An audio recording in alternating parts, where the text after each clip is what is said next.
அஸ்ஸலாமு அலைக்கும். நான் சிக்கந்தர், லண்டனிலிருந்து. இப்போ இந்த சகாபாக்களுடைய விஷயங்கள் தான். ஏற்கனவே நம்ம பல வீடியோங்களில் சொல்லியிருக்கிறோம். சகாபாக்களுடைய இந்த 10 சகாபாக்களுடைய வரலாற்று நிகழ்வுகளை சகோதரர் பிஜே அவர்கள் முழுமையாக எடுத்துரைத்தார். அதுல இந்த அலி உஸ்மானுக்கு ஏற்பட்ட அநீதிழைக்கப்பட்ட, அவர் கொலை செய்யப்பட்ட அந்த விஷயங்களை அலியுடைய பங்கு இருக்கிறது அப்படி என்ற சொல்ற அந்த ஒரு விஷயத்தை மட்டும் இவர் முஜாஹித் அவர் தானே இப்ப குற்றச்சாட்டு வச்சுக்கிட்டு இருக்காரு.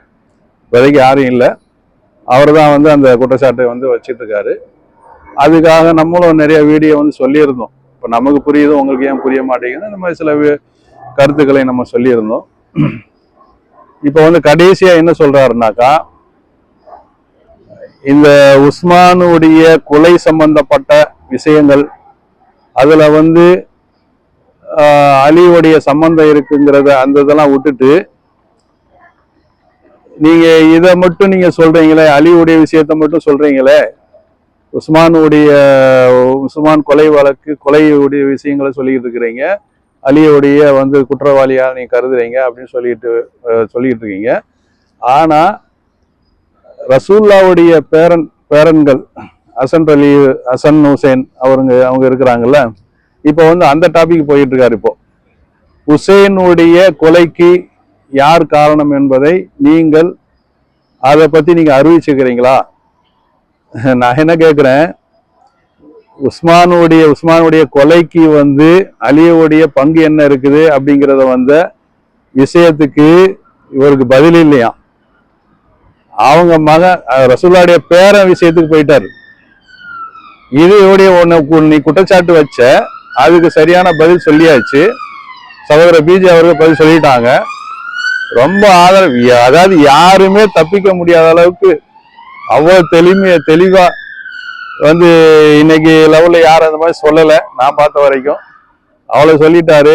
அதை நீ முஜாஹித் உன்னால ஏத்துக்க முடியலன்னு சொல்லிட்டு இப்ப ஹுசேன் அந்த ஹுசேனுடைய அவங்க வரலாற்று நிகழ்வை பத்தி நீ சொல்ல ஆரம்பிச்சிட்ட. இப்ப அதை ஒன்றும் பிஜே அவர்கள் சொல்லலை. அதை பத்தி சொன்னாங்க, நம்மளுக்கு தெரிஞ்சுக்கலாம். ஏன்னா அது நமக்கு தெரியாத விஷயத்தை ஒன்றும் நம்ம அதுக்கு விமர்சனம் பண்ண விரும்பல. நான் என்ன சொல்றேன்னு சொன்னாக்கா, இந்த ஹுசேனுடைய விஷயத்தை ஏன் நீ கண்டுக்கல அப்படின்னு கேட்கறது. நீ முதல்ல இதை ஒத்துக்கிறியா? அலி செய்த தவறுகளை நீ ஒத்துக்கிறியா? அதை சொல்லணும்ல. அதை சொல்லாம நீ ஹுசேனுக்கு போயிட்ட. முழுக்க உன்னுடைய கொள்கையெல்லாம் சியாவுடைய கொள்கையா தான் இருக்குது. மக்களே நீங்க தெரிஞ்சுங்க, இந்த முஜாஹித்தை பத்தி நீங்க நல்லா தெரிஞ்சுங்க. அவரை நீங்க நீங்க ஃபாலோ பண்ணீங்கன்னாக்கா உங்களை கண்டிப்பா அந்த சியா கொள்கையை தள்ளி விட்டுருவாரு. ஏன்னா பாமர மக்கள் நிறைய பேர் இருக்கிறாங்க. அவங்க அவங்களுடைய பிரச்சனைகள் நிறைய இருக்குது. வர்றாங்க, தொழுகிறாங்க, அந்த பயான் கேட்கறாங்க, சில விஷயங்கள் நம்பிட்டு போறாங்க. அந்த மாதிரி மக்களுக்கு நான் சொல்லக்கூடிய அறிவுரை என்னன்னாக்கா, இந்த முஜாஹிதுடைய விஷயத்துல அவருடைய சொற்பொழிவோ அவருடைய அறிவுரைகள்லாம் நீங்க நல்லா பார்த்து தெரிஞ்சுக்கிட்டு அதை நீங்க ஏத்துக்கிறது ஏத்துக்காத உங்க விஷயம். ஆனா கண்டிப்பா அவருடைய கொள்கை சியாவுடைய கொள்கை தான். இப்ப நிறைய சகோதரர்கள் அந்த அவரை பத்தி நிறைய அந்த வீடியோ எல்லாம் போட்டுக்கிட்டு இருக்காங்க. அதாவது அவரு பேசினதை நிறைய நம்ம இதுல பேஸ்புக்ல பார்த்துக்கிட்டு தான் இருக்கிறோம். எனக்கு நேற்று அந்த வீடியோ பார்த்தோன்னே எனக்கு பெரிய ஆச்சரியமா இருந்தது. ஒரு வீடியோ பார்த்தேன்.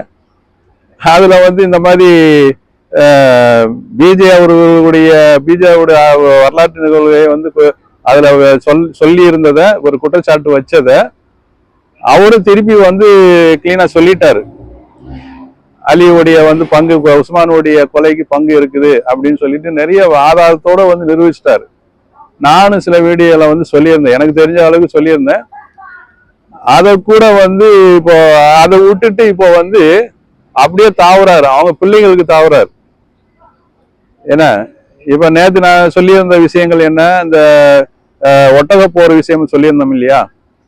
அந்த ஒட்டக போற விஷயத்த அதுக்கு கேட்டு தெரிஞ்சுக்கிட்டாலே அதுல ஏதோ வில்லங்க இருக்குன்னு தான் நம்ம வந்து நிறைய பேர் நினைப்பாங்க. ஏன்னா ஆயிஷார் அலிலாவுக்கும் அலிக்கும் வந்து ஏன் ஒட்டக போற 2 பேரும் வந்து ரெண்டு இது குரூப்பாக பிரிஞ்சு அவங்க வந்து ஏன் அந்த அளவுக்கு போர் நடத்தக்கூடிய அளவுக்கு ஏன் போனாங்க அப்படிங்கிற அந்த மேட்டரை தெரிஞ்சுக்கிட்டாலே இந்த உஸ்மானுடைய கொலைக்கு வந்து அதுக்கு ஆதாரமா அமைஞ்சிரும். இது வந்து எல்லாத்துக்கும் வந்து இப்போ அவ்வளவு தெளிவா வந்து பிஜே அவர்கள் வந்து தெளிவா எடுத்து சொல்லிட்டாங்க. இருந்தாலும் இப்ப நான் என்னுடைய கருத்து என்னன்னாக்கா, இந்த ஒட்டக போற வந்து நீங்க வந்து யார்கிட்டயாவது கேளுங்க, எதுக்கு நடந்தது, என்ன நடந்தது, ஏன் அலிக்கும் ஆயிஷார் அலிலாவுக்கும் ஆகல அப்படிங்கிறத வந்து நீங்க கேட்டு தெரிஞ்சுக்கிட்டாலே அதோடைய பின்னணி வந்து உங்களுக்கு நல்லா தெரிஞ்சிடும். அதை தான் நம்ம வந்து சொல்லிக்கிட்டு இருக்கிறோம்.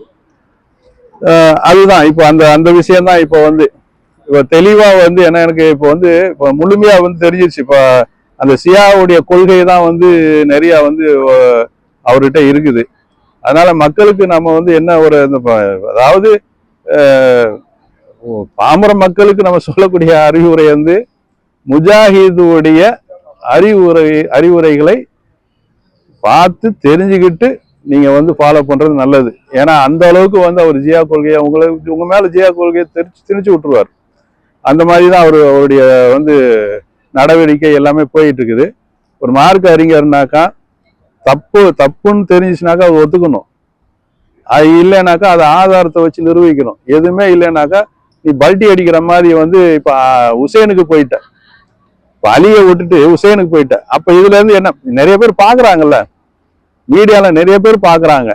அப்போ கூட உனக்கு வந்து நீ வந்து அறிவில்லாம வந்து இதை வந்து பில்டப் பண்ணி பேசிக்கிட்டு இருக்குன்னு சொன்னாக்கா அது எந்த விதத்துல நியாயம்? உனக்கு வந்து அது அசிங்கமா தெரியலையா? இல்ல அதுக்கு ஒரு மறுப்பு வீடியோ பார்த்து ஆமா நான் அந்த அலி விஷயத்த வந்து நான் சொன்னது தப்புன்னு கூட ஒத்துக்கிட்டா ஒண்ணு அல்ல, நிறைய பேர் வந்து நீ ஒரு கண்ணியமான ஆளாயிடுவ. ஏன்னா அதுக்குதான் நம்ம வந்து சொல்றது. இது விஷயத்த நீங்க மக்கள் வந்து தெரிஞ்சுக்கங்க. இன்ஷா அல்லாஹ் அடுத்த வீடியோவில் பார்ப்போம். அஸ்ஸலாமு அலைக்கும்.